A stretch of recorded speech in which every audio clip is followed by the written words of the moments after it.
প্রথমেই ঠাকুর, মা, স্বামীজি এবং অভেদানন্দ মহারাজের শ্রীচরণে আমার ভুলুণ্ঠিত প্রণাম। খাগড়া চরৈবতী সংঘের পরিচালক এবং আজকে উপস্থিত সকল ভক্তবৃন্দ, তাদের প্রত্যেককে আমার আন্তরিক প্রীতি, শুভেচ্ছা ও ভালোবাসা। প্রশ্ন হলো, আমরা শ্রীরামকৃষ্ণ প্রসঙ্গ করব। কোন শ্রীরামকৃষ্ণ? যিনি 5 টাকা মাইনের পূজারী বামুন, যিনি দাদার সঙ্গে গ্রাম ছেড়ে কলকাতায় এসেছিলেন নিজের রুজি রোজগারের আশায়, যিনি সেই রুজি রোজগারের জন্য কালীর পূজারী হিসেবে নিযুক্ত হয়েছিলেন, অথচ হিন্দু ধর্মের যখন টালমাটাল অবস্থা, এই বহরমপুর সেও টালমাটালে যখন আন্দোলিত হচ্ছে, তখন এই হিন্দু ধর্মের মূলটাকে নাড়া দেবার যে প্রচেষ্টা খ্রিস্টান ব্রিটিশরা শুরু করেছিল, সেই প্রচেষ্টার মূলে জল ঢেলে দিলেন ঠাকুর শ্রীরামকৃষ্ণ। কিভাবে দিলেন?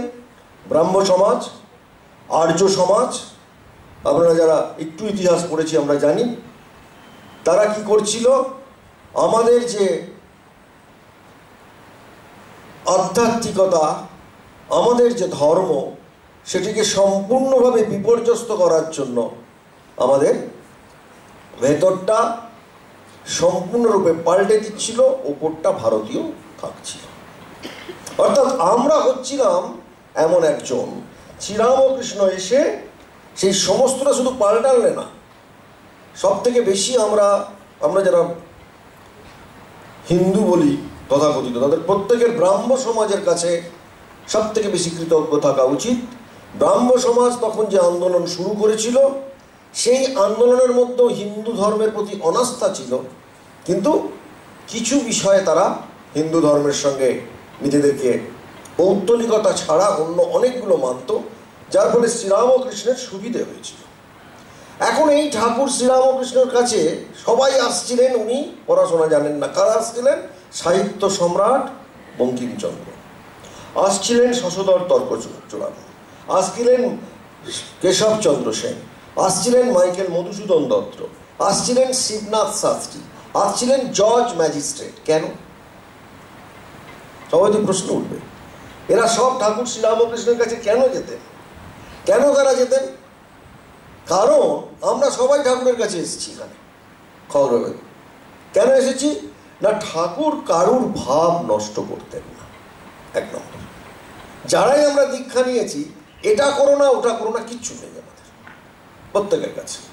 আর কি না, তিনি এমন ভাব বজায় রেখে সর্বদা চলতেন। এবং আমাদের যে অপূর্ণতা, আমাদের প্রত্যেকের অপূর্ণতা আছে, ত্রুটি আছে, আমরা প্রত্যেকে জানি। সেই অপূর্ণতা এবং ত্রুটিগুলি কি তিনি শুধরে দেবেন আমরা সবাই জানি, তাই আমরা ঠাকুরের কাছে এসেছি। তাই বলছে, আমাকে একজন বলছে, আমি একদিন ওই রকম ট্রেনে করে আসছি, যে মহারাজ আপনারা শ্রীরামকৃষ্ণকে অবতার বলছেন। কি করে অবতার হন তিনি? তিনি না ধরলেন ধনুর্ধার, না ধরলেন চক্র, তিনি কি করে অবতার হলেন বলে আমার সামনে আমাকে প্রশ্ন করছে। আমি তখন উত্তর দিচ্ছি, আপনি তো অনেক অন্য যুগে পড়ে আছেন। আপনি কি জানেন না যে শ্রীরামচন্দ্র যখন এসেছিলেন তখন সত্য ছিল 3 পায়ে, ত্রেতা যুগ। দাপরে এসেছিলেন কে? ভগবান শ্রীকৃষ্ণ, 2 পায়ে। আর এই কলিতে শ্রীরামকৃষ্ণ এসছে 1 পায়ে। এবং এনারা স্ট্র্যাটেজি চেঞ্জ করেছেন, এ খবর কি আপনি রাখেন না? কিরকম দেখুন, যখন শ্রীরামচন্দ্র এসেছিলেন তখন অন্য দেশে ছিল ওষুধ, শ্রীরামচন্দ্র থাকতেন ভারতবর্ষে অযোধ্যায়, আর অন্য দেশ শ্রীলঙ্কায় থাকতেন রাবণ। তাহলে অসুর কোথায় ছিল? অন্য দেশে। এরপর ভগবান শ্রীকৃষ্ণ যখন এলেন তখন কি হলো? আমাদের আকাঙ্ক্ষা, আমাদের প্রত্যেকের আকাঙ্ক্ষা বেশি, তাই ঢুকে পড়লো তারা পরিবারের মধ্যে। মনে আছে পাণ্ডব এবং কৌরবের যুদ্ধ? রক্তক্ষয়ী যুদ্ধ ঘটল এবং সেখানে ধর্ম সংস্থাপন হলো। তারই ঠিক আরো 500 বছর পরে ভগবান আবার এখানে এলেন। সেখানে কি হলো না, সেখানে আর আলাদা কেউ নেই। ভগবান দেখছেন প্রত্যেক মানুষের মধ্যে অসুর ঢুকে পড়েছে, তাই ভগবানকে রক্তাক্ত হতে হলো সুদূর প্রাচ্যে। মনে আছে জেরুজালেমে যিনি জন্মেছিলেন, তিনি ক্রুশবিদ্ধ হলেন আর ক্ষমা করে গেলেন আমাদের সবাইকে। মনে পড়ছে? তার নাম কি? Jesus Christ. মনে পড়ছে আপনাদের? তাহলে ভগবান এখানে মানলেন না। ভগবান আপনাদের প্রত্যেককে দেখালেন যে অসুরটা কোথায় রয়েছে। অসুর আমাদের অন্তরে, এবং নিজে ক্রুশবিদ্ধ হয়ে রক্তাক্ত হয়ে আপনাদের শেখালেন যে আপনাদের এবার সময় আসছে, আমরা মানিনি। ঠিক তারও 1500 বছর বলে, আজ থেকে 500-550 বছর আগে ভগবান আবার এলেন। কোথায়? এই বাংলায়, নবদ্বীপে। তিনি নাম করলেন। নামেতে কি হয়? মানুষের নাম এবং নামই অভেদ হয়। সেখানে সমস্ত অপূর্ণতা, ত্রুটি, পাপ সব মুছে যায়। এটা তিনি দেখালেন। আর তার 500 বছর পরে ভগবান আপনাদেরকে শেখালেন। কি শেখালেন?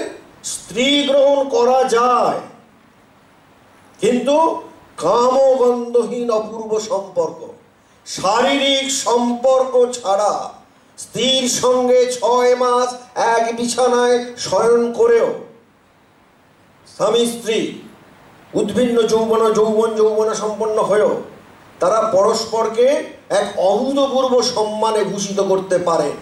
এত বড় একটি চ্যালেঞ্জ দিয়েছিলেন শ্রীরামকৃষ্ণ। কখন না? আমাদের সমস্ত মানব সমাজকে। কারণ আমরা শরীরের মধ্যে নিজেদের সেই ইন্দ্রিয় সুখ মানে কি? অসুর কথার অর্থ কি? অসুর মানে কি? অসুর কথার অর্থ কি? যারা ইন্দ্রিয় সুখ চাই তারাই অসুর। অসু মানে কি? গলা থেকে পা পর্যন্ত এই পুরোটা হচ্ছে অসু। কেন? আমাদের ভোগ শরীর, আমাদের প্রত্যেকের ভোগ শরীর কোথায় বোঝা যাচ্ছে? আমাদের প্রত্যেকে যারাই আপনারা এখানে উপস্থিত হয়েছে শ্রীরামকৃষ্ণের কৃপা পাবন। কিন্তু ঠাকুর শ্রীরামকৃষ্ণ আপনাদের প্রত্যেককে বিবাহ করে দেখিয়ে গেছেন। ঠাকুর কি দেখিয়ে গেলেন? যে স্ত্রী গ্রহণ করেও তিনি উপদেশ দিয়েছেন আপনাদের। মোটেই তিনি বলেছেন কি? অপূর্ব উপদেশ। আপনাদের মনে আছে কি উপদেশ? 1-2 ছেলের পর ভাই বোনের মতো থাকো। দিয়েছেন কিন্তু উপদেশ, আমরা মানি। এই শ্রীরামকৃষ্ণ তার ভাবানুরাগীদের এই উপদেশ দিয়েছেন। শুনতে কড়া লাগতে পারে, কিন্তু এটা ঘটনা। আমরা মানতে পারিনি। ভাই বোনের মতো থাকলে কি হবে? এই অপূর্ব একটি জগৎ সৃষ্টি হবে। এটা ঠাকুর শ্রীরামকৃষ্ণের প্রথম বাণী। কি? ঈশ্বরী বস্তু আস অবস্তু। দ্বিতীয় বাণী কি? কামিনী কাঞ্চন। কামিনী কাঞ্চন বলে কি? মোটেই মায়েদের বলছেন না। আমরা একটু বাদে আসবো মায়েদের কিরম সম্মান করেছেন। কামনার তীব্রতায় জারিত হয়ে কাঞ্চন মূল্য যখন মনুষ্যত্বকে নিয়ন্ত্রিত করে, সেই কাম কাঞ্চন। আজকে তো আমরা দেখতে পাচ্ছি একটা কাজ করতে গেলে ঘুষ, এতে ঘুষ, ওতে ঘুষ।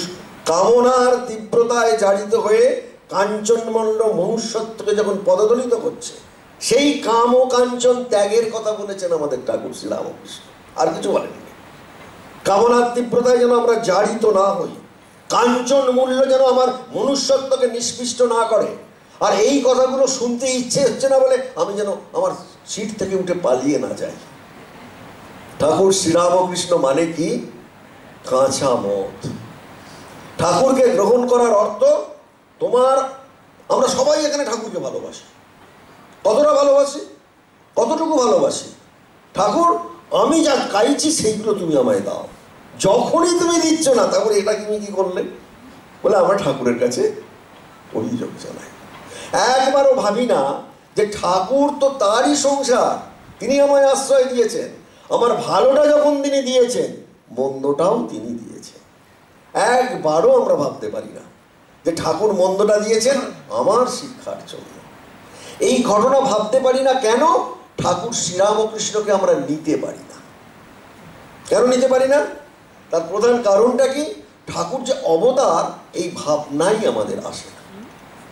কেন আসে না? না ঠাকুর তো মানুষ হয়ে জন্মেছেন। ভাবনা আসে না কেন? না ঠাকুরকে তো আমরা সেইরকম কিছু দেখিনি।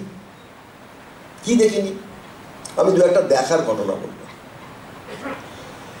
ঠাকুর একবার বলেছেন অহেতুকী কৃপা। অহেতুকী কৃপা মানে, অহেতুকী কৃপাটা কখন হয়? যখন কোনো হেতু থাকে না, তখন ওই প্রেমটা কি হয়? অহেতুক। আপনি যে কাউকে ভালোবাসেন, সে আপনাকে কোনো পাত্তা দিচ্ছে না, সে আপনার সঙ্গে কথাই বলছে না। এই খাগড়ার চড়ইপতিতে এলেন, যিনি কর্মকর্তা, আপনার সাথে দেখছে না, আপনার মনে রাগ হচ্ছে, দেখেছো আমি এলাম আর আমাকে বলছে না কিছু, মনে রাগ হবে না? ঠিক সেই রকম ঘটনা ঘটেছে। ঠাকুর শ্রীরামকৃষ্ণ কাকে ঘটাচ্ছেন? যাকে দেখলেই খালি সন্দেশ দিতেন, এটা খা ওটা খা, সেই নরেন্দ্রনাথকে। 1 মাস ধরে এসছেন, ঠাকুর কথাই বলেনি, সবাইকে কথা বলছেন, প্রসাদ দিচ্ছেন, ওকে বাদ। 1 মাস নরেন্দ্রনাথ কিন্তু রেগুলার আসছে। আপনাদের মতো ওই একবার যেহেতু ওই খাগড়ার চড়াইপতির উনি দেখেননি, আর এই পাড়া মালাচ্ছি না, দেখেছো কি দুষ্টু, তখন আগে কিরকম বলতো আর এখন গোলমাল পাকাচ্ছে, বলে আমরা যেটা করতাম সেটা কিন্তু করছে না। 1 মাস বাদে ঠাকুর জিজ্ঞেস করছে, হ্যাঁ রে তুই এলি কেন? তুই রেগুলার আসছিস কেন? তোর সাথে কথাও বলি না, কেন এসেছিস?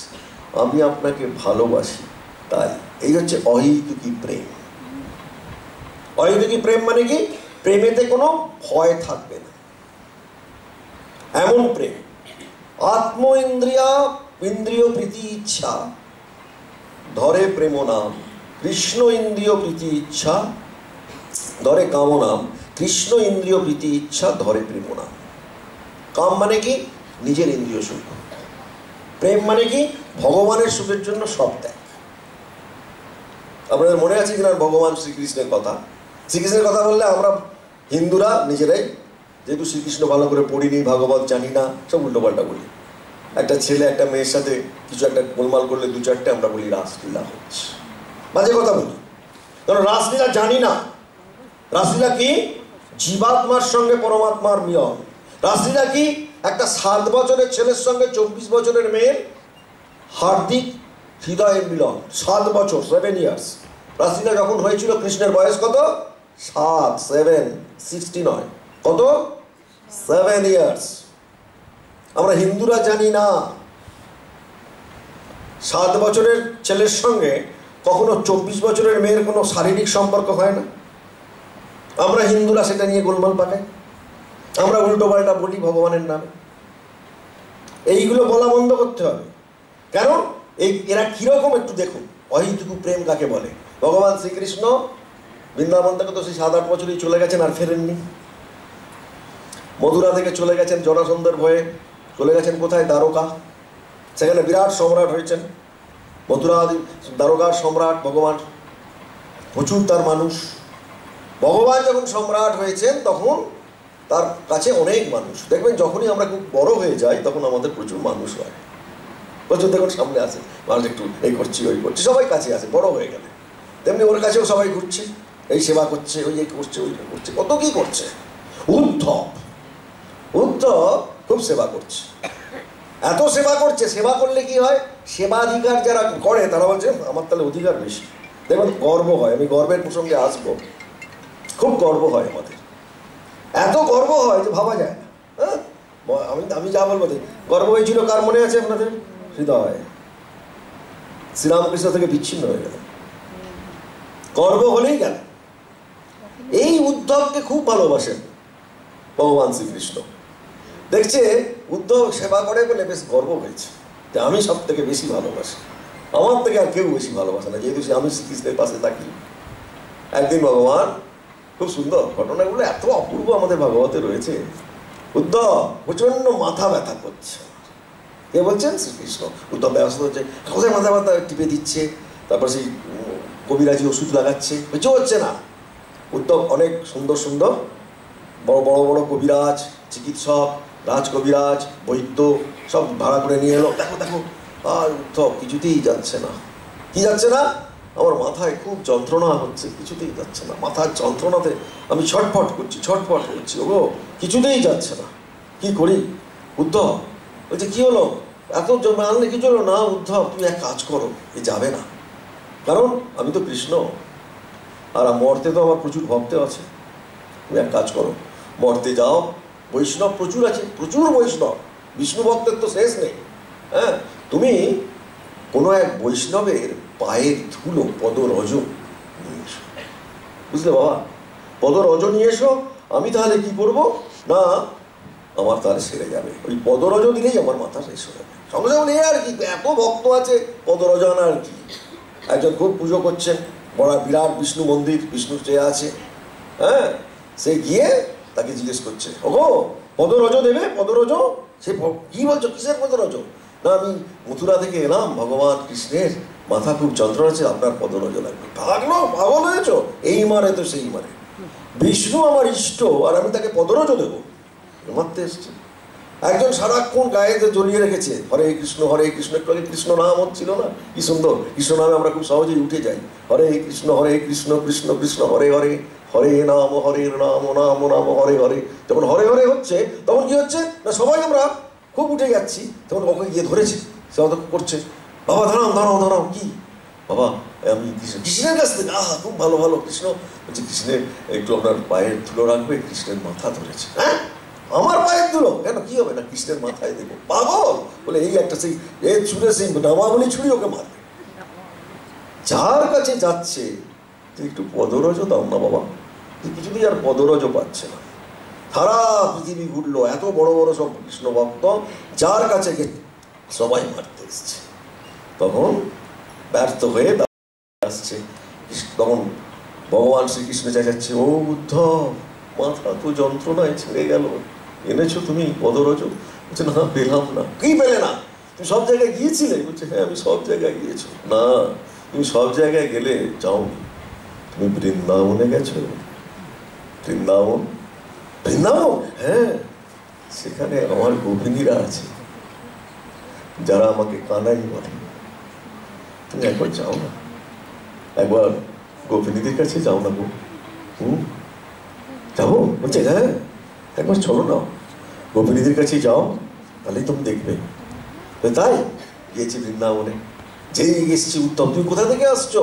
না আমি শ্রীকৃষ্ণের কাছে। শ্রীকৃষ্ণ কি বলো? কানাই। কানাই শ্রীকৃষ্ণ টিকৃষ্ণ আমরা বুঝি না, আমরা জানি যে আমাদের কানাই। কানাই কেমন আছে? কানাই কেমন আছে? বলছে, কানাই ভালো নেই। কানাই ভালো নেই? ওরা হাওয়া করে কাঁদছে। এতদিন কানাই কানাই করছিল, আর পুরো বুড়ি হয়ে গেছে, সব অনেক পাতা চুল সব পেকে গেছে গোপিনীদের, অনেক বয়স হয়ে গেছে, তো হাও হাও করে কাঁদছে। কানাইয়ের মাথা কি হয়েছে? কানাই অসুস্থ। কি হয়েছে তার? মাথার যন্ত্রণা। সে কি? ওরা আরো সবাই মিলে কাঁদছে, সব গোপিনী হাও হাও করে কাঁদছে। আমাদের কানাইয়ের এত কষ্ট, কি করে ছাড়বে? বলছে, পায়ের ধুলো রাখবে। পায়ের ধুলো? এই নাও বলে সবাই মিলে পায়ের ধুলো দিচ্ছে। এই গোপিনী দিচ্ছে, ওই গোপিনী দিচ্ছে, সবাই এই নাও এই নাও এই নাও। উত্তম তো অবাক, এতক্ষণ ধরে মার খাচ্ছিলাম, ও মা, এটা তো সবাই মিলে দিচ্ছে। ও পায়ের ধুলো নিয়ে বলছে, একটা কথা তোমাদের জিজ্ঞেস করি। কি কথা? তোমাদের জিজ্ঞেস করি, আচ্ছা তোমরা ওই ভগবান শ্রীকৃষ্ণ, তিনি বিষ্ণুর অবতার, তার মাথাতে তোমার পায়ের ধুলো দেবে, তোমার ভয় করছে না? তোমার পাপের ভয় নেই? বলছে, উদ্ধব বলছো কি? তুমি কি ভগবান বলছো আমি জানি না, কিন্তু আমাদের কানাই সেই 7 বছর তখন বয়স আমাদের ছেড়ে চলে গেছে, আমরা আজও তাকে মনে রেখেছি, আর তার প্রেমে বিরহে আজও কেঁদে যাচ্ছি। আর তার মাথার যন্ত্রণা, আর আমরা পায়ের ধুলো দেবো না? কি বলছো? কি বললে তুমি? আমাদের নরক হবে, আমাদের 1000 জন্ম নরক হোক, তবু কৃষ্ণের মাথার ব্যথা তো সেরে যাবে। তৎ সুখ ও সুখিতম, একে বলে প্রেম। যদি এরম প্রেম আপনারা করতে পারেন, তাহলে বুঝবো হ্যাঁ আপনারা প্রেমিক। আপনাদের প্রেমের এই প্রেম যখন আমরা করব, তখনই ভগবান অহেতুকী আমাদেরকে কৃপা করে। এইরকম একটি অপূর্ব প্রেম প্রেমের আমরা দৃষ্টি দেখেছি। তাই জন্য ঠাকুর শ্রীরামকৃষ্ণ তিনি এই প্রেমের গল্প বলতেন কেন? এই গোপী প্রেম, এইরকম প্রেম যখন হবে আমরা শুধু যা দেখতে পারবো না, আমরা বুঝতেও পারবো। এবং ঠাকুর শ্রীরামকৃষ্ণের সঙ্গে আমরা মা সারদার এই প্রেমটাই দেখেছি। এবং এই প্রেম কেন হয়েছে না, প্রতি মুহূর্তে একে অপরকে সম্মান করত। শুধু সম্মান করেনি, প্রতি মুহূর্তে তারা তাদের যে উৎস, সেই উৎসের কথাও মনে রাখতো এবং কখনো কখনো মনে রাখতে পারতো না। আপনাদের মনে আছে নিশ্চয়ই, ঠাকুরের খুব অসুস্থ, ঠাকুরের শরীর ক্যান্সার, আপনারা জানেন গলায় ক্যান্সার হয়েছিল। তখন ক্যান্সারের ওষুধ তো বেশি হয়নি, লাইকোপোডিয়াম 200 দিতেন মহেন্দ্রলাল সরকার। হ্যাঁ, সেই লাইকোপোডিয়াম 200 দিচ্ছে। আর ঠাকুরের গলাটা কি হতো না, তার এই গলাটা পুরো ফুটো হয়ে গিয়েছিল এবং পুঁজ বেরোচ্ছিল, এবং তার থেকে ঠাকুর একটুখানি যে সুজির পায়েস খাবেন সেটাও খেতে পারছেন না। একদিন মা ভবতারিণীকে বলছেন, মা গো, কিচ্ছু খেতে পাই না, যদি একটু খেতে পাওয়ার মতো করে দিস। এটা বলতে গেছেন, একজন বলছেন আপনি মাকে বলুন না, তাহলেই তো আপনার ওটা ঠিক হয়ে যাবে। তো মাকে ঠাকুর বলতে গেছেন যে মা, একবার যদি একটু খেতে পাওয়ার মতো করে দিস। তারপরে মা এমন দিলেন, বলে ছি, তোদের কথা শুনে মার কাছে গেলাম, এখন লজ্জায় মরছি। মা কি বললেন, তুমি এত মুখে খাচ্ছ, তাও আবার তোমার খাওয়া। আর ঠাকুর মার কাছে চাইতে পারবেন না। ভগবান হলে কি জ্বালা, ভগবান হলে কি সবার মুখে, সর্বভূতস্থম স্তরম, সমস্ত মুখে তিনি খান, তিনি নিজের জন্য চাইতে পারেন না। ঠিক সেই রকম ঘটনাই ঘটাচ্ছে যখন ঠাকুর শ্রীরামকৃষ্ণের এত বাজে অবস্থা যে তার মহাসমাধি কাছে আসছে, তখন সাধারণ নারীর ন্যায় মা সারদা চলে গেলেন কোথায়, যা আমরা করি তারকনাথের কাছে। কেন? হত্যা দিচ্ছে, ওরা হত্যা দিয়ে জানি, মা সারদা চলে গেলেন হত্যা দিতেন। দেখুন কিভাবে একটি নব জীবন, এবং একজন তাকে কেউ বলেছে তুমি যাও, ঠাকুরের শরীর চলে যাচ্ছে। আর মা সারদা হচ্ছে কি একটা বিরাট হাতির মতো। ঠাকুর বলছেন হাতি কেন? তিনি যদি ইচ্ছে করেন তিনি জগতের প্রকৃতির বিরুদ্ধে গিয়ে তিনি পারেন। সুতরাং মা সারদা যখন প্রার্থনা করছেন তিনি পারেন। সুতরাং সেইটা ঠাকুর বলছেন। তখনই একটি অপূর্ব বাণী হলো, হাঁড়ি ফাটার মতো শব্দ হলো। মা শুনলেন কি না, কে কার স্বামী, কে কার স্ত্রী। এই পৃথিবীতে মা এসছেন কি, মা আদ্যাশক্তি মহামায়া। সুতরাং তিনি এসছেন। সুতরাং ঠাকুরের শরীর তো প্রকৃতির অনুযায়ী যাবেই, সেখানে আমি কেন করবো? মা পদ্মা দিদিতে ফিরে চলে গেলেন। আমার আবার কি আছে, কে কার স্বামী, কার, হ্যাঁ, ঠাকুরের যা হবার হবে বলে মা তার নিজে ফিরে এলেন। ঠাকুরের জন্য প্রার্থনা করতে গিয়ে নিজে ফিরে এলেন। কেন? তিনি হলেন জ্যান্ত দুর্গা, তিনি হলেন আদ্যাশক্তি মহামায়া, তিনি প্রকৃতির বিরুদ্ধে যেতে পারেন না। তাই মা ফিরে এসেছেন। এই আমাদের ঘটনায় আছে না, মা ফিরে এসেছেন। কেন আসছে ঘটনায় বোঝা যাচ্ছে। এইরকম একটি অপূর্ব ভাবনা আমরা পেয়েছি, শুধু পাইনি, আমরা দেখেছি যে এইরকম একটি মাতৃ মা শুধু ফিরে এসেছেন তাই নয়, আমরা দেখেছি যে সমস্ত এই যে মা এলেন মানে কি, এই যে অবতার নিশ্চেন জন্ম, আবার কি বলছেন, একই অবতার ঠাকুর এদের কথা মতো বলছেন, যেন ডুব দিয়ে এখানে কৃষ্ণ হলেন, ওখানে উঠে যিশু হলেন। দেখবেন কথা মতো আছে, একই অবতার, ডুব দিয়ে এখানে উঠে কৃষ্ণ হলেন, ওখানে উঠে যিশু হলেন। শ্রীরামকৃষ্ণ বলছেন। তাহলে দেখা যাচ্ছে একই অবতার হন। এবং এই অবতার কি করেন না, আমাদের ঠাকুর যে শিবের অবতার, না কালীর অবতার, না ভবতারিণীর অবতার, মা কিসের অবতার আপনারা বলতে পারবেন? কারণ ক্ষুদিরামকে স্বপ্ন দিচ্ছেন কে? শঙ্খচক্র গদা পদ্মধারী নারায়ণ, আমি তোমার ঘরে আসবো, মনে আছে? আর উনি বলছেন বাবা তুমি এসো না, আমি নিজেই দুপুরে খেতে পারি না, তোমাকে কি খাওয়াবো? সে আসবে না, বলছে আমি আসবোই, তুমি যা খাবে ওটাই দেবে, ওতেই হবে। ভগবান আসবার জন্য বায়না করছে, মনে আছে আপনাদের? এটা 1 নম্বর। 2 নম্বর কি হলো না, যুগীদের শিব মন্দির থেকে একটি রে গিয়ে শ্রীরামকৃষ্ণের এই মা চন্দ্রমণি দেবীর উদর পূর্তি হয়ে গেল। ব্যাস, তার পেটে ছেলে এসে গেছে।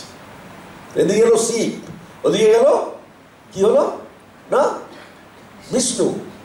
আর এ বলছে কি, যখন শরীর চলে গেল, মা সারদা বলছে ওগো কালী তুমি কোথায় গেলে? তাহলে কালী বিষ্ণু না শিব, তিনি কেমনটা? এটা বলা খুব মুশকিল। আমরা দেখতে পাচ্ছি বিভিন্ন জায়গায় বিভিন্ন আমাদের ঠাকুরকে, 3 জায়গায় 3 রকম ঠাকুরকে পাচ্ছেন আপনি। এবং সেখানে দেখছেন যে এই উত্তরটা কিন্তু খুব সুন্দর দিচ্ছেন। শক্তি সমুদ্র সমুদ্র তরঙ্গং দর্শিত প্রেম বিজিম্বিত রঙ্গম সংশয় রাক্ষস নাশ মহাস্ত্রম যামি গুরুং শরণং ভববৈত্যম। মানে কি না, আমাদের এই সমস্ত শক্তিগুলো সমুদ্র থেকে উত্থিত হচ্ছে। সংশয়, আমাদের প্রত্যেকের এখানে সংশয় আছে ভগবান আছেন কিনা। কারণ কিসের সংশয় না, এখনো পর্যন্ত নিজে বুঝি না যে ভগবান, বিশ্বাস আছে হ্যাঁ ভগবান হয়তো আছে, কিন্তু সংশয় আসছে কেন, সংশয় হয়েছে। এই সংশয় যতক্ষণ না যাচ্ছে ততক্ষণ আমরা বুঝতে পারবো না যে ভগবান আছেন। ভগবান কিরকম হয় না, ভগবৎ সত্তাতে আপনি যদি সত্তায়িত হন তাহলে কি হবে, আপনার সমস্ত জগৎ ভুল হয়ে যাবে। খুশিতে আছেন আপনারা হয়তো জানেন, ঘটনাটা বলতে গেলে কষ্ট হয়, কারণ ঠাকুর শ্রীরামকৃষ্ণ তিনি আমাদের জন্য এসছেন, কিন্তু এমন কতগুলো লীলা করেছেন শুধু ভক্তদের জন্য, যে তুমি যদি ভগবত নামে প্রেমে, একটু আগে ভগবত নামের জোয়ার হচ্ছিল, কি অপূর্ব জোয়ার চলছিল, এই জোয়ারে কি দেখেছি না, এই জোয়ারে কি হয় না, মনটা এত উঠে যায় বাহ্য জ্ঞান থাকে না। ঠাকুর শ্রীরামকৃষ্ণকে নিয়ে গেছেন মথুরবাবু, কোথায়, চাঁদবাজারের রাজবাড়ি, এলিট সিনেমার পাশে। আপনারা যদি কখনো যান, এখনো বাড়িটা আছে চাঁদবাজারের রাজবাড়িতে। আগে যেখানে এলিট সিনেমা ছিল, এখন তোমার সিনেমা হলগুলো উঠে গেছে, আমাদের সময় সব ছিল। এখন সব সিনেমা হল উঠে কি সব আইকন ফাইকন কি সব হয়েছে বুঝি না, যাই হোক হয়েছে কিছু। এখন সমস্যা হচ্ছে কি, ওইখানে নিয়ে গেছেন আর ঠাকুর শ্রীরামকৃষ্ণকে, আর ঠাকুর শ্রীরামকৃষ্ণ মানে মা পাগল একটি মা, তিনি ওখানে গিয়ে মা মা করছেন, সারাক্ষণ ওই কাচারি বাড়িতে বসে আছেন। সকাল 10টার সময় একটা চাকর সে জ্বলন্ত গুগল নিয়ে যাচ্ছিল, হুঁকো ধরা বলে, হুঁকো তামা। আমি অনেক ধরিয়েছি, বেলুর মঠের ঠাকুর করেছিলাম তো, 4 বছর বুড়োকে আমাকে হুঁকো খাওয়াতে হয়েছে। বুড়ো আমার হাতে অনেক হুঁকো খেয়েছে বটে। তাই হুঁকো ধরানো, তামাক তৈরি করাটাও একটা বিরাট আর্ট, সহজে সবাই পারে না। তা এটা নিয়ে যেতে যেতে যেতে কি হয়েছে না, বিকেল 4টের সময় দেখা যাচ্ছে সারা কাছারি বাড়িতে পোড়া মাংসের গন্ধ বেরোচ্ছে। কি ব্যাপার, পোড়া মাংসের গন্ধ কেন? হঠাৎ মথুরবাবু ওখান দিয়ে যাচ্ছিলেন, ঠাকুর বলছে, মথুর দেখো তো আমার কাঁধটা এবং চিনচিন করছে। দেখা গেল সকাল 10টার সময় ওই যে চাকরটা চলে গেছে, অসাবধানে একটা গুল ঠাকুরের শ্রীঅঙ্গে কাঁধে পড়ে গেছে। আর এই মা পাগল করা মানুষটা তার অঙ্গ পুড়ছে, যেহেতু তিনি সমাধিস্থ, কখনো বদ্ধ, তার কোনো হুঁশ নেই।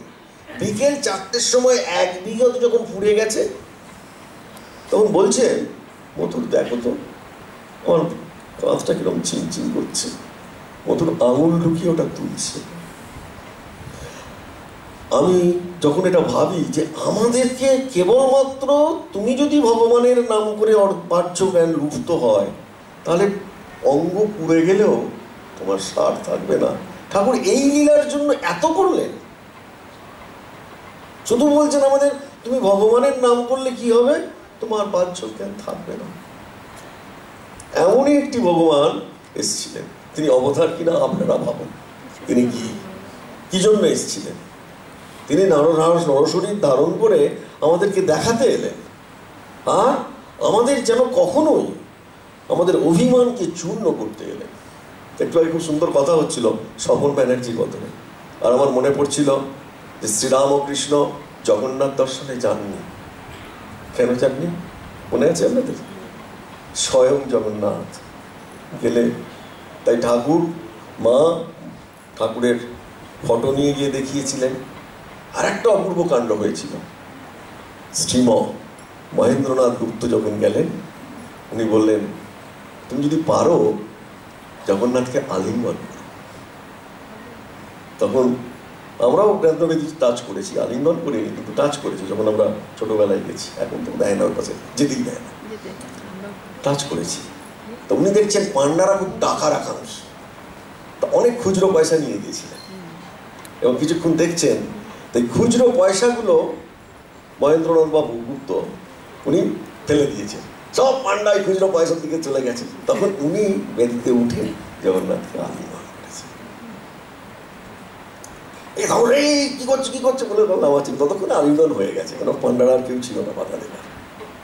এরপরে এসে ঠাকুরকে যখন বলছে, ঠাকুর আলিঙ্গন করছেন, আমারও জগন্নাথ আলিঙ্গন হয়ে গেল। সুতরাং জগন্নাথের পুত্র যারা, তারা কি শ্রীরামকৃষ্ণের পুত্র। তো এইরকম জগন্নাথকে কি হবে না, আমাদের অহংকার চলে যাবে।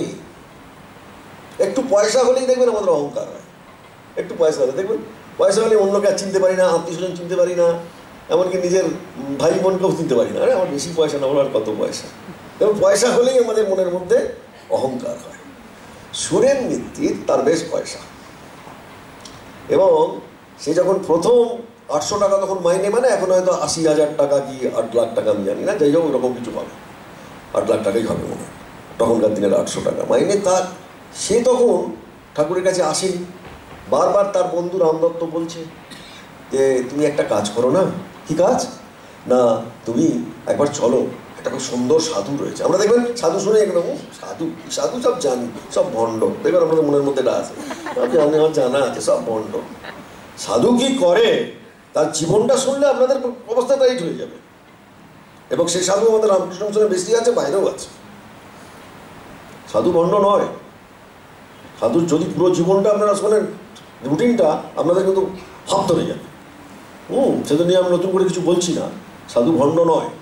সুতরাং সেই সাধু নিয়ে যখন এরকম ভাবছে নুরেন্দ্রনাথ, তখন রামদত্ত বারবার বলছে যে বাবা চলো না চলো না চলো না। হ্যাঁ, নিয়ে গেছে, নিয়ে গিয়ে ঢুকেছে। তখনই ও আর কি সর্বদাই আমি নিজে করব।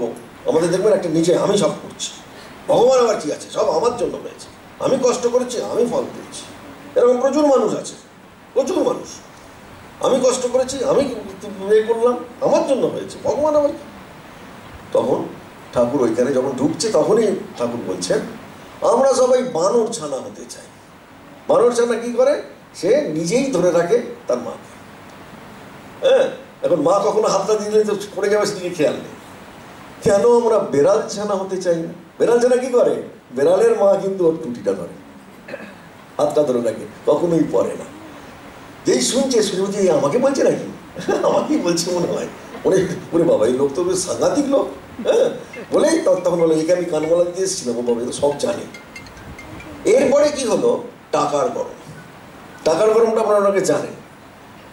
সুরেন মিত্রের টাকার গরম হলো কি না, কলেজ স্ট্রিট থেকে খুব সুন্দর গোড়ের মালা নিয়েছে, ঠাকুরের কাছে নিয়ে যাচ্ছে দক্ষিণেশ্বরে। আর বলছে এই মালা এত সুন্দর মালা, ঠাকুর কি দেখেছে আগে? হ্যাঁ, এত সুন্দর গোড়ের মালা, নিশ্চয়ই আমার মালাটা পড়বে। আপনারা যে ওই 10,000 টাকার একটা শাড়ি দিয়ে, হ্যাঁ মা নিশ্চয়ই এটা পড়বে, আমার শাড়ি 10,000 পড়বে না, মানে ওই 10,000-এ আপনাদের মনটা আটকে আছে। হ্যাঁ, ওর মধ্যে কিন্তু মানে ভগবানের প্রতি ভক্তির থেকে তার টাকা কেন পড়বে না ভগবান, মানে ভগবানকে আমি টাকা দিয়ে বস করবো, এটা কিন্তু আমাদের মনের মধ্যে এসে যায়। এটা খুব এসে যায়। কেন এসে যায় না? এই জন্য এসে যায় যে আমরা কিছুতেই ভগবানকে মানতে পারি না। ঠিক ওরকম ওইরকম হচ্ছে যে এত সুন্দর মালা, নিলেই ঠাকুরকে ওইটা পড়াবো বলে উনি গেছেন। ঠাকুর তখন নাচ করছেন, সবার মালা টালা নিচ্ছেন, সবার মালা দেখছেন, কারুর মালা পড়ছেন, মাথায় দিয়ে রেখে দিচ্ছেন, কারুর মিষ্টি নিচ্ছেন, সবারটা গ্রহণ করছেন। ও গিয়ে ঠাকুরের হাতে দিতে গেছে, যেই না দিয়েছে ছেলে দিয়েছেন তুলো সঙ্গে সঙ্গে। কোথায় কলেজ স্ট্রিট, কোথায় দক্ষিণেশ্বর, এতখানি বয়ে নিয়ে গেছে মালাটা, অত বড় মোটা মালা, আর নিয়ে গিয়েই দিয়েছে দক্ষিণে। ওখানে রেগে একদম ফায়ার, টাকা আছে না, এটা রাড়ি বামুন। হ্যাঁ, কি বুঝবে এরকম, আমার মালার মারবো, ওই গোড়ের মালা পড়লো না, বলে খুব রাগ হয়েছে। হ্যাঁ, দক্ষিণের এতে চলে গেছে। আর কিন্তু রাগ হলেও যেহেতু আমরা আমাদের প্রিয়জনের জন্য এনেছি, যদি তিনি গ্রহণ না করেন, বুকের ভেতর একটা চিনচিনে ব্যথা হয় না? প্রত্যেকের হয়, তাই না? খুব ব্যথা হয়। সেই ব্যথা যখন হচ্ছে, কিছুক্ষণ বাদে না না আমার মনে হচ্ছে অহংকারী হয়ে গেছিল, তাই তিনি নিলেন না, আমি অহংকারী হয়ে গেছিলাম। ইস, অহংকার যদি না করতাম, যতক্ষণ আনছি ততক্ষণ আমার মতো মালা কেউ দেবে না। আমি জানি সব থেকে বেস্ট মালা, ওর থেকেও খারাপ মালা উনি হাতে নিয়েছেন, পড়েছেন। হ্যাঁ, ইস, ঠাকুর আমারটা নিলেন না। কিন্তু এত কষ্ট করে চোখ দিয়ে জল এসছে, কাঁদছেন, কাঁদতে কাঁদতে আস্তে আস্তে ভেতরের দিকে তাকাচ্ছেন। ও মা, যেই তাকিয়েছেন ঠাকুর সেই ধুলো থেকে মালাটা নিয়ে গলায় পড়ে বলছেন, জগৎচন্দ্র হার ধরেছি। ঠাকুর কি করেন? ইট দিয়ে ভাঙেন আমাদের অহংকার। ভগবান তখনই নেন যখন অহংকার ভাঙতে পারি। অহংকার যদি না ভাঙেন, ভগবান নেন না, কখনো তিনি গ্রহণ করেন না। অহংকার আমাদের যখনই ভেঙে গেল, তখন ভগবান নিলেন। এইভাবেই ভগবান আমাদেরকে গ্রহণ করেন। এবং এই অহংকার ভাঙবা, অহংকার কেন হয়? যখনই অন্যের সঙ্গে তুলনা হয়। ঈর্ষা কেন আসে, হিংসা কেন হয়? তুলনা। এই তুলনাকে যদি আমি বন্ধ না করতে পারি, আমাদের ঈর্ষা হিংসা যাবে না। আমাকে একজন প্রশ্ন করছে, মহারাজ আমাদের মধ্যে ঈর্ষা হয় কেন? বললাম, আপনি অন্যের দিকে তাকান বেশি, তাই। তাকানো বন্ধ করে দিন। পরাঞ্চি ব্যতিনাথ স্বয়ং, পরাঞ্চি খানি ব্যতিনাথ স্বয়ংভূ কটমনিষদে আছে। না অন্তরাত্মান, অন্তরাত্মাকে আপনি না দেখে খালি বাইরের দিকে তাকাচ্ছেন, তা আপনার হিংসা তো হবে। দেখেছো আমি কিরকম আছি, আমার থেকে ভালো কে আছে, তা আপনার হিংসা হবে না? কেন হিংসা হবে বুঝতে পারছেন? ওই বাইরের দিকে তাকানো বন্ধ করে, তাহলে আর আপনার হিংসা হবে না। বুঝলেন? আর বলছেন কি, অপূর্ব বলছেন, তখন খুব সুন্দর ঘটনা ঘটছে। অতুল ঘোষ, গিরিশ ঘোষের ভাই, তার ডিউটি পড়েছে কাশীপুরে। আপনারা জানেন কাশীপুরে তখন ইয়ংদের ডিউটি পড়তো। ও খুব বেশি ঠাকুরের সঙ্গ কম করেছে, কিন্তু ঠাকুরের ভক্ত। ও যখন ডিউটি পড়েছে রাত্রি 10টায়, যখন রাত্রি 10টায় ডিউটি পড়েছে, হেঁটে হেঁটে যাচ্ছে। তখন তো আর ওই অত বেশি গাড়ি ঘোড়া কিছু ছিল না। ঠান্ডায়, ডিসেম্বরের শীত, খুব শীত, এ থেকে শীত আসছে, খুব ঠান্ডা পড়েছে। হ্যাঁ, ও বাড়ি থেকে বেরিয়েই দেখেছো আমার ডিউটি বললো। কোথায়? গিরিশ ঘোষ, বলরাম বাবু, সব বড় বড় ভক্ত, তাদের তো ডিউটি বললো না, আমার ডিউটি, ঠাকুর আমার সেবা নেবে বলে মন মনে করতে করতে যাচ্ছে। হ্যাঁ, এরা খুব বড় বড় ভক্ত ছিল, তাই না? কোথায় ডিউটি কার পড়লো? ডিউটি আমার পড়েছে, আমি অতুল ঘোষ। হ্যাঁ, আমাকে কেউ চেনে না, কিন্তু আমার ডিউটি পড়েছে, ঠাকুর আমার সেবা নেবে বলে আস্তে আস্তে আস্তে আস্তে যাচ্ছে। গিয়ে রাত 10টায় ওখানে আর কিছুই নেই, ওইটুকু বাড়িটা রয়েছে, আর আশপাশে সব জঙ্গল, আর ওদিকে গঙ্গা থেকে ঠান্ডা হাওয়া আসছে। গিয়ে দেখছে দরজা বন্ধ। দেখুন দরজা বন্ধ, কি ব্যাপার? দরজা তো বন্ধ, কি হবে? না এই কেউ জানে না নাকি? তাকাচ্ছে, 5 মিনিট হলো, 10 মিনিট হলো, ঠান্ডাতে কষ্টও হচ্ছে। এতক্ষণ চলছিল ঠিক ছিল, এই ঠান্ডায় ওখানে দাঁড়িয়ে আছে, ঠান্ডা হাওয়া আসছে, প্রায় আধ ঘন্টা দাঁড়িয়েছে, কেউ খুঁজছে না। তো মানুষ ওখান থেকে চেঁচালে তো, ওই একটাই বাড়ি, তখন অত বাড়ি ছিল না এইদিকে। কোনটা বাড়ি? যেটা ঠাকুর আমরা প্রণাম করি, ওই যেটা ঠাকুর মন্দির আছে, ওইটাই একটা বাড়ি। ওখান থেকে কত দূর? গেট থেকে অনেক দূর, মেন গেট থেকে। কী করবে সে? কিছুক্ষণ বাদে দেখছে, মনের মধ্যে কষ্টও হচ্ছিস, এতক্ষণ এলাম ঠাকুরের সেবা করবো বলে, ইস, হঠাৎ থেকে একটা কুকুর সে এরকম করতে করতে আসলে, অনেকক্ষণ এগিয়ে চেষ্টা করলো। তারপরে যে গ্রিলের সেই রড আছে, এর মধ্যে মাথাটা গলিয়েছে, মাথাটা গলিয়ে করে করে করে করে শরীরটা গড়ে গড়ে চুপ করে ভেতরে গেছে। যেই ও ভেতরে গেছে, ও হাউ হাউ করে কাঁদছে, ঠাকুর আমার অহংকার হয়েছিল ঠিকই, আমি ভাবছিলাম আমি আমার দাদার থেকে বড়, তাই জন্য আধ ঘন্টা ধরে দাঁড়িয়েছে একটা কুত্তা, কুকুর, সে তোমার সাম্রাজ্যে প্রবেশ করছে আর আমাকে দিচ্ছ না। ওই যখন হাওয়া করে কাঁদছে, দরজা খুলছে, বুড়ো গোপালকে ঠাকুর ডেকে দিয়েছে, এই দেখ গৌতুলের আশার আছে না, যা গিয়ে তুই খোল, ঘুমিয়ে পড়েছিস কেন, বলে ঠাকুর ডেকে দিয়েছে। অহংকার ভাঙে, অতুল ঘোষের অহংকার তিনি ভেঙেছেন। এবারে যিনি ভেতরে এলো, খুব সুন্দর অলৌকিক সব ঘটনা, কিন্তু আমরা না বলে পারছি না। ভগবানকে আমরা কোন ভগবানকে নিয়েছি, তিনি কিভাবে আমাদের সমস্ত সংশয় রাক্ষস নাশ মহাস্ত্র, আমাদের সমস্ত সংশয়গুলোকে তিনি নাশ করেন। এটা যদি না জানি, তাহলে পুরো অপূর্ণ থেকে যায় আমাদের জানা। এইবারে উনি যখন ভেতরে গেলেন, কি ঘটলো? অপূর্ব ঘটনা ঘটলো, আপনারা অনেকে জানেন, ও যারা পড়েছেন একটু লিটারেচার। এবারে ও গিয়েই ঠাকুরকে দেখছে, সেই একদম মাটির সাথে মিশে গেছে, কঙ্কাল সারে, হ্যাঁ, গলায় খত, দেখেই এই ঠাকুরকে সেবা করতে হবে, ইনি অবতার, সত্যি অবতার। কারণ অনেক বিজ্ঞান পড়েছেন, অবতার এরকম হয় নাকি? একদম মাটির সঙ্গে শুয়ে আছে, এরকম লগা পেটকা, গলায় এরকম, ইনি সত্যি অবতার, ইনি কি অবতার? বারবার মনের মধ্যে সংশয় আসছে। বলে একটুখানি ধুলি মুছতে গেছে, হঠাৎ দেখছে ঘরের মধ্যে প্রচণ্ড আলো। কি আবার? ওমা, এটা অলৌকিক, এটাও আছে পুঁথিতে, অলৌকিক ঘটনা। দেখছি আধা রাধা আধা কৃষ্ণ ঠাকুরের জায়গায় রয়েছে। ও রাধা কৃষ্ণকে পছন্দ করছে, ঠাকুরের জায়গায় কে শুয়েছে? আধা রাধা আধা কৃষ্ণ। ও বাইরে গেল, গিয়ে চট্টর মেরে আবার ভেতরে গেল, ও মা সেই আধা রাধা আধা কৃষ্ণ। 2-3 গিয়ে করলো, পরের বার 4বারের বার এসে দেখি কেউ নেই, ঠাকুর এরকম শুয়ে আছে। সে বলছেন কি অতুল, কি দেখছিলে? এইখানেই ভগবান অহংকার ভাঙে। কোনো কোনো ভাগ্যবানে দেখিবারে পায়, সবাই পায় না। কেন পায় না? আমরা ধরতে পারি না আমাদের এই ঠাকুরকে, আমরা বুঝতে পারি না তিনি অবতার কেন। তিনি কি সত্যি অবতার? আরো একটা ঘটনা আছে, আপনারা সবাই জানেন, তবু আমি আজকে সেই ঘটনাটাও বলবো। কেন অবতার তিনি, এইটা যখনই বিশ্বাস হয়ে যাবে আপনি হয়ে যাবেন গিরিশ ঘোষ। 5 থেকে 5 বিশ্বাস, একদম বিশ্বাস। মানে কি? নিঃশ্বাস প্রশ্বাস বিশ্বাস। নিঃশ্বাস প্রশ্বাস মানে কি? প্রতিটা এতে। তেমনি বিশেষ শ্বাস, ওটাও প্রতিটা এতে যে ঠাকুর অবতার। আপনার রক্তে, আপনার মজ্জায়, আপনার স্নায়ুতে, আপনার ধমনীতে ঢুকে যাবে শ্রীরামকৃষ্ণ অবতার, সেখানে কোনো সংশয় নেই। কীভাবে ঢুকবে? যত আমরা তার লীলা অনুধ্যান করব, যত দেখবো যে ভগবান এইরকম। ভগবান কীরকম না, গলায় ক্যান্সার হয়েছে, ঠাকুর দেখাতে যাবেন কোথায়? কাঞ্জিলালকে, কুমারটুলিতে বসে। কে যাবে সঙ্গে? 2 বাচ্চা, একটার নাম কালী, একটার নাম লেটু। আপনারা দুজনকেই চেনেন, একটার নাম অভেদানন্দজি, একটার নাম অদ্ভুতানন্দজি। পরে লেটু আর কালী তখন বাচ্চা, 12-13 বছর বয়স। হ্যাঁ, ওই দুটোকে নিয়েছেন।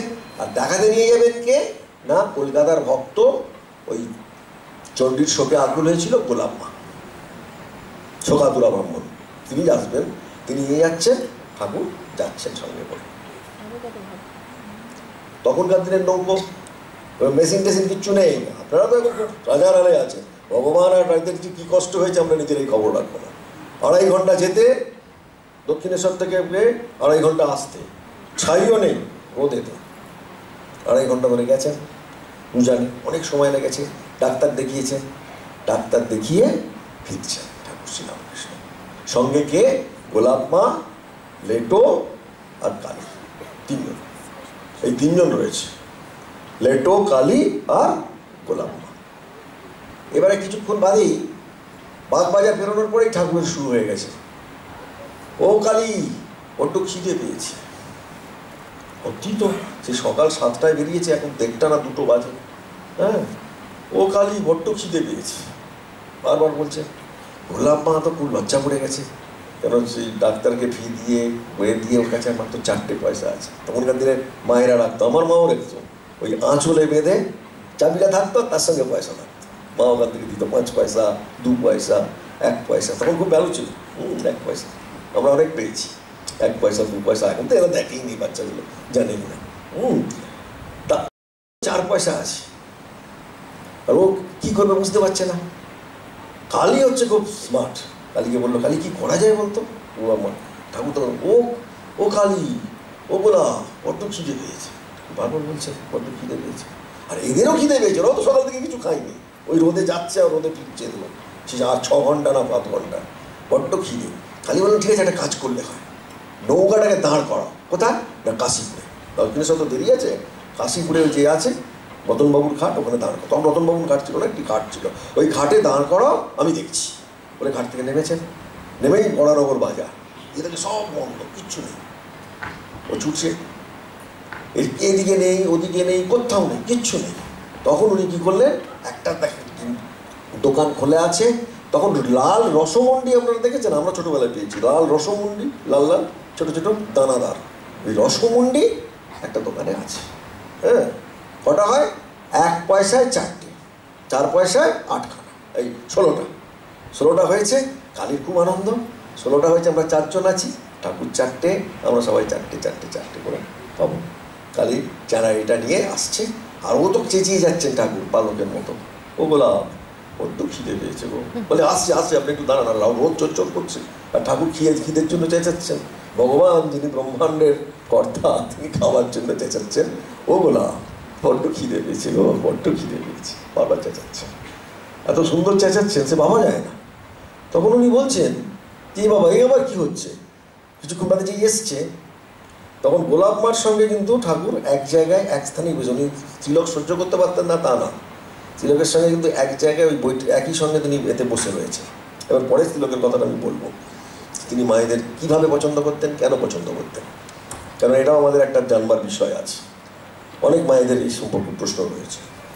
তিনি বারবার বলছেন, যখন বলছেন তখন ওই চ্যাংড়িটা দিয়েছে, এনেছিস এনেছিস বলে খেতে শুরু করেছে। লাটুর তো সব থেকে বেশি বিহারি, তার পেট, তার তো খিদে পেয়েছে খুব, সে হাঁ করে তাকিয়ে আছে। ঠাকুর একটা খেলেন, দুটো খেলেন, তিনটে খেলেন, চারটে খেলেন, এবার ভাবছে দেবেন, ওমা বলছে ঠাকুর থামছে না। পাঁচটা খেলেন, ঠাকুর খেয়েই যাচ্ছে। ছটা খেলেন, লাটু তো একটু কাঁদতে শুরু করেছে, এটা কম পড়ে যাবে না ভাগে, আমাদের তিনজন আছি। লাটু সাতটা খেলেন, আটটা খেলেন, যখন আটটা খেলেন লাটু একদম চোখ দিয়ে জল বেরিয়ে গেছে। আর কালী এতক্ষণ ধরে সে যাচ্ছিল বিভিন্ন জায়গায়, সে বিভিন্ন জায়গায় গিয়ে বলছে সে তো মহা ঝামেলায় পড়েছে। হ্যাঁ, সে কী করে, তখন কালী খুব সুন্দর জিনিস করলো। কালী তাকিয়ে আছে, ও মা 9টা খেলেন, 10টা খেলেন, ভাবলে 12টা খেয়ে হয়তো ছাড়বে, আমরা 4 জন আছি, 4টে, 13টা খেলেন, 12টাতেও ছাড়া নেই। ওদিকে কালীও কাঁদতে শুরু করেছে, এদিকে লাটু, এদিকে কালী। গোলাপ মারও খিদে পেয়েছিল, আমার চুপ করে আছে, কী করবেন, কিছু করার নেই। 14টা খেলেন, 15টা খেলেন, 16টাই ঠাকুর খেয়ে নিলেন। লাটু তো ভ্যাঁ করে কেঁদে দিয়েছে যে এত, ওদিকে কালীও কাঁদছে। এরপরে ঠাকুরের এত অসুস্থ, গঙ্গা থেকে যে জলটা নেবেন সেটাও নিতে পারেন না। গোলাপকে বললেন, গোলাপ আমাকে একটু জল দাও, দিন খাবো, এতগুলো মিষ্টি খেলাম তো। তখন গোলাপ চ্যাঙারি বলে জল দিয়েছে। জল দিয়ে ঠাকুর জল, গঙ্গার জল খেয়েছে, খেয়ে ঢেকুর তুলেছেন। যেই ঢেকুর তুলেছেন, তিনজনেই দেখছেন পুরো তাদের পেট ভর্তি হয়ে গেছে। কালীও দেখছে, লাটুও দেখছে, গোলাপ মাও দেখছে। যা তাদের এত যে খিদে, একটু খিদে নেই, যেন এক্ষুনি তারা পেট ভরে খেল। এবারে ঠাকুর কে আপনারা বুঝুন। মনে পড়ছে সেই দুর্বাসা মুনিকে পাঠিয়ে দিয়েছিল দুর্যোধন পাণ্ডবদের কাছে, কখন পাণ্ডবদের খাবার পড়ে মনে আছে? তখন দ্রৌপদীর রান্না হয়ে গেছে, পাঠিয়ে দিয়েছিল মনে আছে? আর ওরা তখন খাবে বলে তখন যাও করে ওদেরকে স্নান করতে পাঠিয়েছে। তখন কৃষ্ণ এসছে, কি ব্যাপার পাঞ্চালি, কিছু আছে? বলছে না কিচ্ছু নেই। বলে দেখো না একটা কিছু আছে। তখন এতে হাঁড়ির কোনাতে একটা শাকের কোনা ছিল, ভগবান সেই শাকের কোনা খেয়েছিলেন, খেয়ে জল খেয়েছিলেন, ঢেকুর তুলেছেন, ব্যাস ওদের একই অবস্থা। বলছি পুরোটা হয়ে গেছে, বলে ভয় আর যায়নি, ওরা তো রান্না করেছে আর যাবো না। তাহলে এবারে আমাদের ঠাকুর শ্রীরামকৃষ্ণকে আমরা কি বলবো? আমাদের ঠাকুরকে আপনারাই পাবো। এত ঘটনা কেন বলছি না? বিশ্বাসের জন্য। বিশ্বাসে মিলায় বস্তু, তর্কে বহুদূর। যদি বিশ্বাস না থাকে কি হবে না, আমাদের আমিত্ব যতক্ষণ আছে, আমি মলে কি হয়, খুঁজিবে জঞ্জাল। আমিটা কখন মরবে? আমিটা যদি না মরে তাহলে কিন্তু আমাদের এই জঞ্জাল খুঁজবে না। কারণ আমরা পৃথিবীতে এসেছিলাম এই আমি না নিয়ে। আমরা প্রত্যেকে পৃথিবীতে এসেছি এই আমিটাকে না নিয়ে। আমাদের এই আমিটা ছিল না, আমাদের জন্ম হয়েছে কিন্তু আমিটা করে ফেলেছি।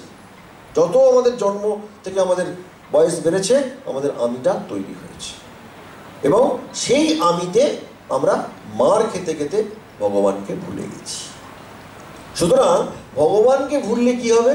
আমাদের সমস্ত এই যে শ্রম, এই যে আপনারা এত কষ্ট করে আজকে এসছেন ভক্ত সম্মেলনে, শ্রীরামকৃষ্ণের কথা শুনবেন, ঠাকুরের কথা, মায়ের কথা, এত সুন্দর সুন্দর গান, কিন্তু আমিটা যদি ভুলতে না পারি, যদি আমিটা না যায়, তাহলে কি হবে? আমাদের কিচ্ছু গেল না।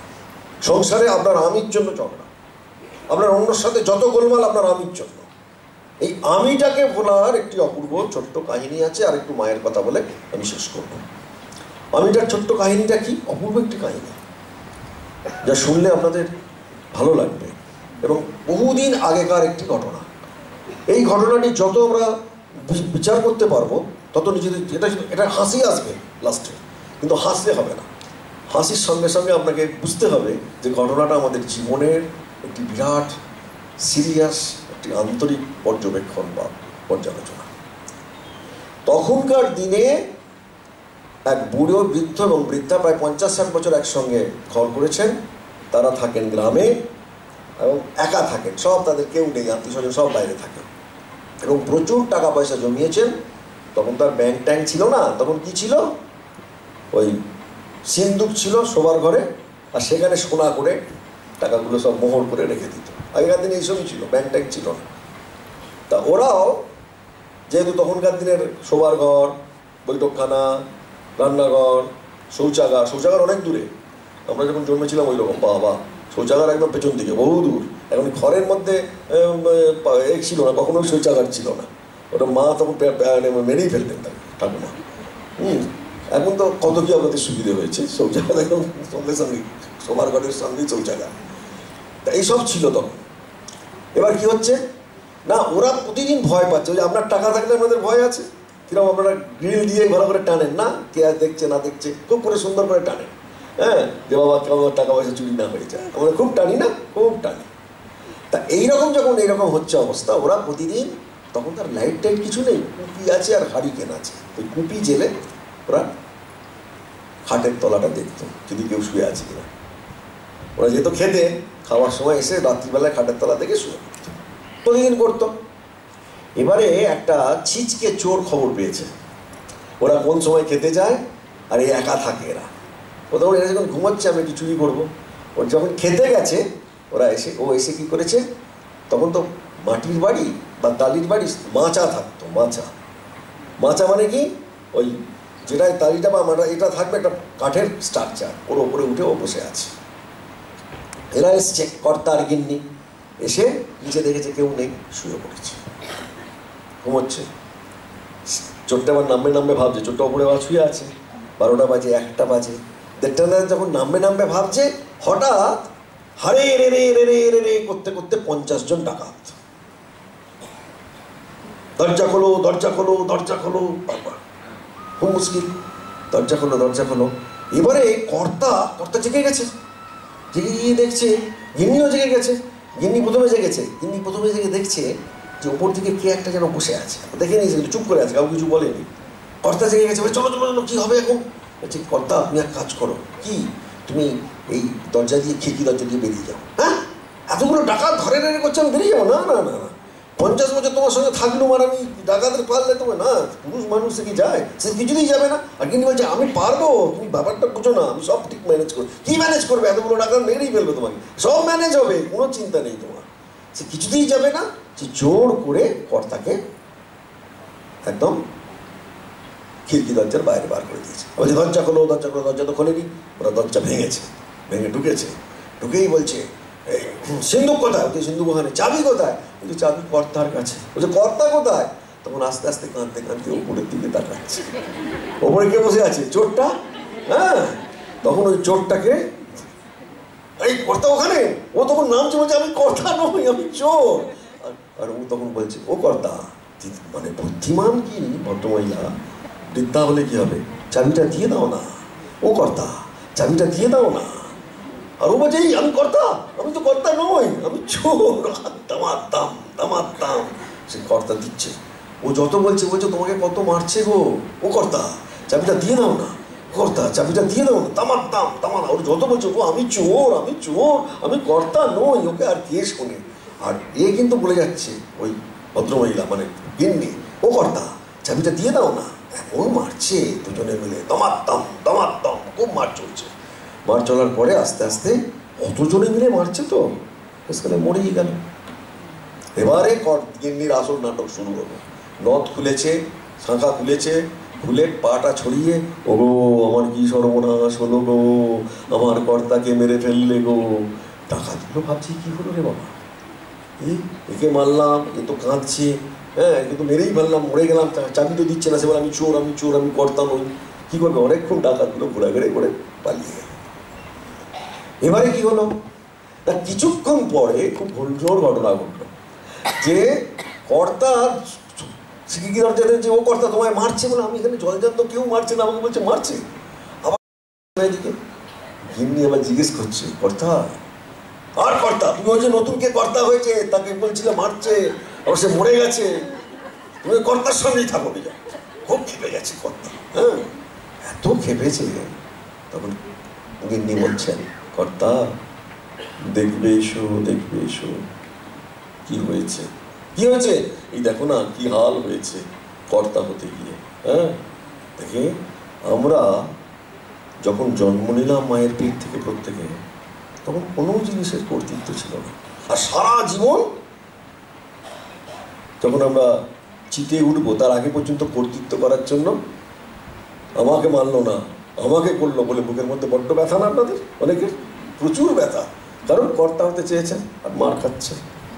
এখন কর্তা হবেন না মার খাবেন, ঠিক করুন। যত কর্তা হবেন ততই সংসারের মার খাবেন, কারণ আপনি চোর। চোর কেন? না, এই জিনিসের কর্তৃত্ব তাঁর, আপনার নয়। আপনি নিজে ভাবছেন আমার, আমি রোজগার করেছি, কোনোটা আপনার নয়। জন্ম আপনার হাতে নেই, মৃত্যু আপনার হাতে নেই, কোনো জিনিস আপনার হাতে নেই, অথচ আপনি নিজেকে কর্তা ভাবেন। যত কর্তাত্বে তত গোলমাল। তাই মায়ের একটি ছোট্ট কথা বলে আজকে শেষ করব। মায়ের কথাটা কি না, তিনি বারবার বলেছেন তোমাদের আর কেউ না থাকুক, একজন মা আছেন। তোমার যখন কেউ নাই জানবে তোমার একজন মা আছেন, এবং তিনি প্রতি মুহূর্তে তোমাকে রক্ষা করছেন। মা রক্ষা করেন কি করে? মা রক্ষা করেন তার স্নেহ, ভালোবাসা, মমতা আর আন্তরিক ইচ্ছা দিয়ে। এত রক্ষা করেন যে আমাদের প্রত্যেককে সংযত করেন। কিভাবে না, যখন স্থূল দেহে ছিলেন, তার একটা ছোট্ট ঘটনা বলে আপনাদের শেষ করি। জয়রামবাটিতে তখন তো লাইট ফাইট কিচ্ছু নেই, ওই কুপি আর হারিকেন। রাত্রি 1:30টার সময় জয়রামবাটির এক সেবা উঠেছে অন্ধকারে, উঠে দেখছে উঠোনের মধ্যে একটা ছোট্ট আলো জ্বলছে। উঠোনের মধ্যে আলো জ্বলছে কেন, কি ব্যাপার? গুটি গুটি গুটি পায়ে তিনি গেছেন, গিয়ে দেখছেন মা শারদা এক হাতে লম্ফ, এক হাতে খুপড়ি। উনি আস্তে আস্তে খোলা মুচিগুলো তুলছে, মুঠের মধ্যে অনেক ইট পড়ে রয়েছে, সেগুলো তুলছে। বলছেন মা, মা যেন ধরা পড়ে গেছে। কি গো, তুমি এত রাতে কি করছো? মা বলছেন কি করবো বাবা, আমার ছেলেরা আমাকে দেবী জ্ঞান করে এখানে আসে, কেউ পায়ে কিছু পড়ে না, জুতো টুতো সব খালি পায়ে ঘোরে, সারাদিন খালি পায়ে ঘোরে, আর সমস্ত উঠোনটা খোলা মুচতে পড়ছি। আমি পরিষ্কার করছি, ওদের পায়ে লেখে রক্ত পড়বে না, এতে রক্ত না পড়ে, আমি পরিষ্কার করছি। তখন উনি বলছেন মা আপনি ছেড়ে দিন, আমি করি। না বাবা, তুমি সারাদিন কত কাজ করেছো, না আপনি দিন না। বাবা তুমি করলে তো আমার করা হবে না। বলে মা খুবলি দিয়ে আমাদের পায়ে রক্ত বেরোবে বলে, আঘাত লাগবে বলে তিনি খুবলি ধরেন রাত্রি 1:30টার সময় আলো দিয়ে। এমন একটি সুন্দর মা আমরা পেয়েছি। তাই সেই সুন্দর মায়ের কাছে প্রার্থনা জানাই, আমরা যেন আমাদের দেবত্বে উদাসীন না থাকি। দেবত্ব আমাদের একমাত্র ধ্রুবতারা হোক, যতই আমরা সংসার করি, এটাই মার কাছে প্রার্থনা। জননী শারদাং দেবী রামকৃষ্ণ জগদ্গুরু পাদপদ্মে তয়ু শ্রিত্বা প্রণমামি।